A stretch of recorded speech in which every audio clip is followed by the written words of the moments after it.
بات کا یاد ہوا۔ دوسری بات یہ ہے کہ کھانے پینے کا معاملے میں آج کل بڑی بے احتیاطیاں آ گئی ہیں۔ پہلے زمانے میں لوگ اکل حلال کے سلسلے میں بڑی احتیاط برتتے تھے۔ وہی لقمہ حلق سے اترے جو حلال ہو، کہیں ایسا نہ ہو کہ حرام لقمہ منہ سے حلق سے پیٹ میں گیا اور اس کی وجہ سے ہماری عبادتیں ضائع ہو جائیں۔ کہ ہمارے آقا مولا صلی اللہ تعالیٰ علیہ وسلم فرماتے ہیں کہ جس نے حرام کا ایک لقمہ کھایا اس کے 40 دن کے اعمال مقبول نہیں ہوتے ہیں۔ ایک لقمے کی یہ بات ہی ہے۔ یہاں جب کھانے پہ آتے ہیں تو ایک لقمے میں کون ٹھہرتا ہے؟ جو اسٹارٹر ہوتے ہیں وہی پیٹ بھر دیتے ہیں لوگوں کے۔ اس سلسلے میں بڑی احتیاط کی ضرورت ہے میرے بزرگوں، میرے دوستوں۔ مجھے کچھ تنقید نہیں کرنی ہے، مجھے مسائل شرعیہ بیان کرنا ہے۔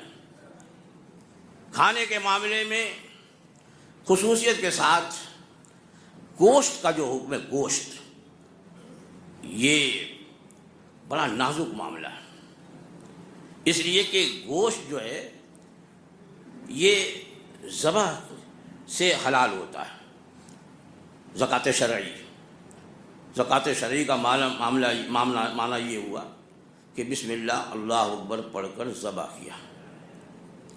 ذبح کرنے سے پہلے وہ جانور حلال نہیں ہے۔ ہم بولتے ہیں کہ گائے حلال ہے، بکری حلال ہے، بھینس حلال ہے، مرغی حلال ہے۔ مطلب یہ ہے کہ اس کے حلال کرنے کے لیے، یعنی کچھ جانور تو وہ ہیں کہ بسم اللہ اللہ اکبر پڑھ دے تب بھی حلال نہیں ہوں گے، اور کچھ جانور وہ ہیں کہ جب زکوٰۃ شرعی ہو، بسم اللہ اللہ اکبر پڑھ کے ذبح کیا مسلمان نے، تو اب وہ جانور حلال ہوا۔ جب تک ذبح نہیں کیا تھا وہ حلال نہیں تھا۔ اسی لیے اعلیٰ حضرت فاضل بریلوی قدس سر العزیز نے فرمایا کہ گوشت کی اصل جو ہے وہ حرمت ہے۔ تشریف لائی بھائی۔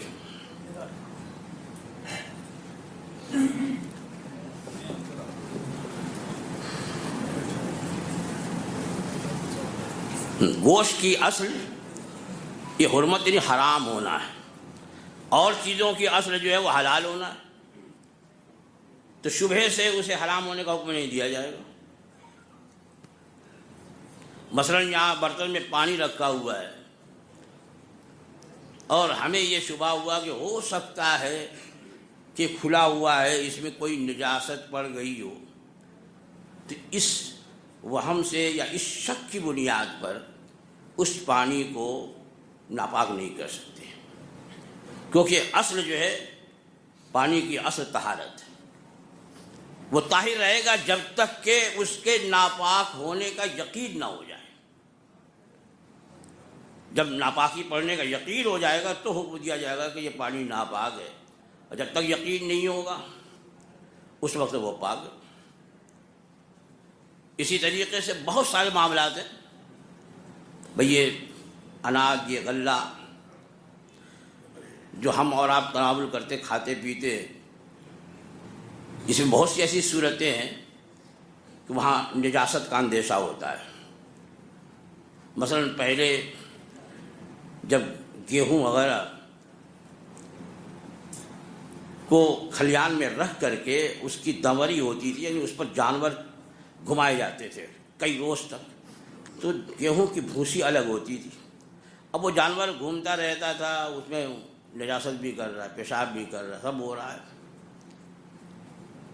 لیکن جب گیہوں تیار ہو گیا، نکل گیا، صاف ہو گیا، اب اسے تقسیم کیا گیا کہ یہ کام کرنے والوں کی اجرت ہے، اور یہ فلاں کا، یہ فلاں کا۔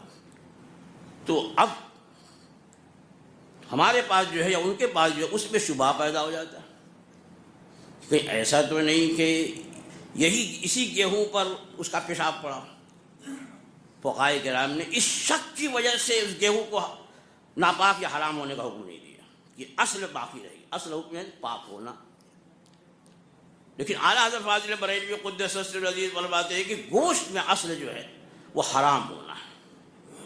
یہ دونوں کا فرق اس لیے کہ میں نے کسی کا بیان سنا پاکستان کے کسی صاحب کا کہ انہوں نے یہی اصل اشیاء اباحتن کی بنیاد پر ہر گوشت کے بارے میں کہا کہ جب تک کہ معلوم نہیں ہو کہ یہ مردار ہے اور یہ ذبح نہیں کیا گیا ہے، جھٹکے کا ہے، اس وقت تک حلال ہے معذرت۔ تو یہاں جو مسٹیک ہوئی، جو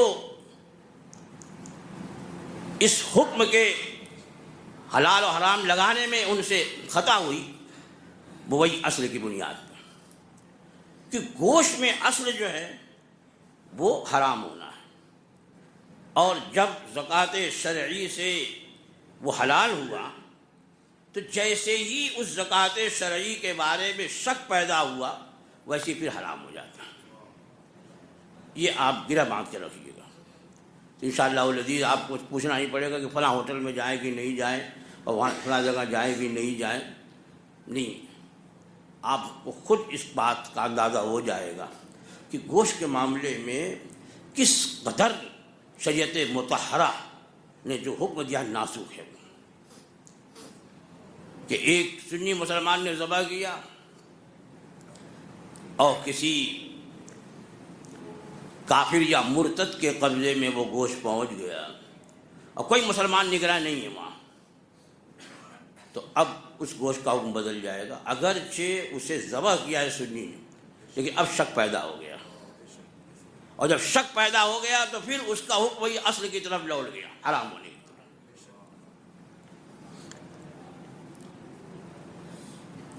یہی بات میں نے حج کے موقع پہ اپنے احباب سے کہ اتنی دن تک پھر کیسے کوئی آسٹریلیا سے چکن آ رہا ہے، تو کوئی ساؤتھ افریقہ سے آ رہا ہے، تو کوئی برازیل سے جو ہے آ رہا ہے، اب اس میں کون لانے والا، کون ذبح کرنے والا، بس نہیں، ارے اس کے پیکٹ پہ لکھا ہے الحلال علی طریقۃ الاسلامیہ، لکھ دینے سے حلال ہو گیا، شک تو اپنی جگہ باقی رہے گا۔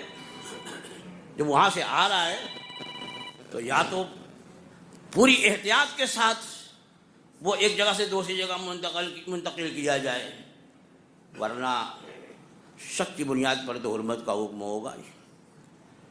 نہیں کھائے، یا اپنے ہاتھ سے ذبح کرے یا اپنے سامنے ذبح کرائے، مسلمان سے ذبح کرائے۔ تو گوشت کے سلسلے میں بارہا مجھ سے سوال ہوتا ہے کہ جو فلاں ہوٹل ہے اور فلاں ہوٹل، اب یہ منڈی بازار کے ناکے پر ایک ہوٹل ہے غالباً شالیمار نام ہے، اور اس کا جو مالک ہے وہ تبلیغ جماعت اور وہابیوں کی تحریکوں کا بہت بڑا فائننسر ہے، اور لوگ جو ہیں وہ بڑے شوق سے وہاں جاتے ہیں اور جا کر کے یہ فرائی اور وہ فرائی، وہاں کوئی سوچتے نہیں، آرڈر بھی دیتے ہیں، جا کے بیٹھ کے بھی کھاتے ہیں۔ میرے دوستوں، میرے گوشت کے معاملے میں آپ بہت احتیاط کریے۔ ایسے ہی شادی بیاہ میں لوگ جس کیٹرر، جس باورچی سے کھانا بنواتے ہیں، آرڈر دیتے ہیں، تو وہاں وہ پلیٹ کا لحاظ کرتے ہیں کہ فلاں جو ہے وہ 500 ایک پلیٹ کا لیتا ہے اور فلاں جو ہے وہ 300 لیتا ہے، تو اسی کو دیا جو 300 لیتا ہے۔ اب پتہ وہ، اب چاہے وہ پنجابی ہو، چاہے وہ کافر ہو، چاہے وہ بدعقیدہ ہو، اس کی پرواہ نہیں کرتے۔ یہ کھانے کا معاملہ یاد رکھو، میرے آقا صلی اللہ تعالی علیہ وسلم ارشاد فرماتے ہیں کہ حرام غذا سے جو گوشت اگتا ہے، یہ ہمارے گوشت جو بنتے ہیں نا، یہ غذائی سے بنتے ہیں، اگر آدمی کھانا نہیں کھائے گا تو سوکھتا جائے گا، تو ہمارے حرام غذا سے جو گوشت اگتا ہے وہ جہنم کی آگ کے لائق ہے، اس حرام گوشت کو حرام آگ ہی جلائے گی۔ اور یہ صرف لذت کام ذہن کی بات ہے کہ بڑا ٹیسٹ تھا، بڑا مزہ تھا۔ اور میں کہتا ہوں کہ ایک بزرگ جن کے سامنے کھانا لایا گیا تو انہوں نے فرمایا اس کو ہٹا دو، دور کرو، یہ حلال نہیں ہے۔ لوگوں نے ان سے دریافت کیا کہ حضور آپ کو کیسے معلوم ہوا کہ یہ کھانا جو ہے وہ حلال نہیں ہے؟ ہاں واقعی حرام ہے، لیکن آپ کو کیسے معلوم ہوا؟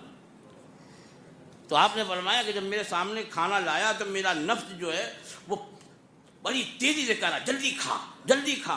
میں کہا یا اللہ، اس سے پہلے تو میرا نفس ایسے نہیں پکار رہا تھا، میرے نفس کا بار بار کہنا مجھے اس بات پہ مجبور ہونا پڑا کہ یہ کھانا حلال نہیں ہے، ورنہ نفس اتنی خواہش نہیں کرتا۔ تو کھانے کے معاملے میں تو اس قدر احتیاط کی ضرورت ہے۔ اور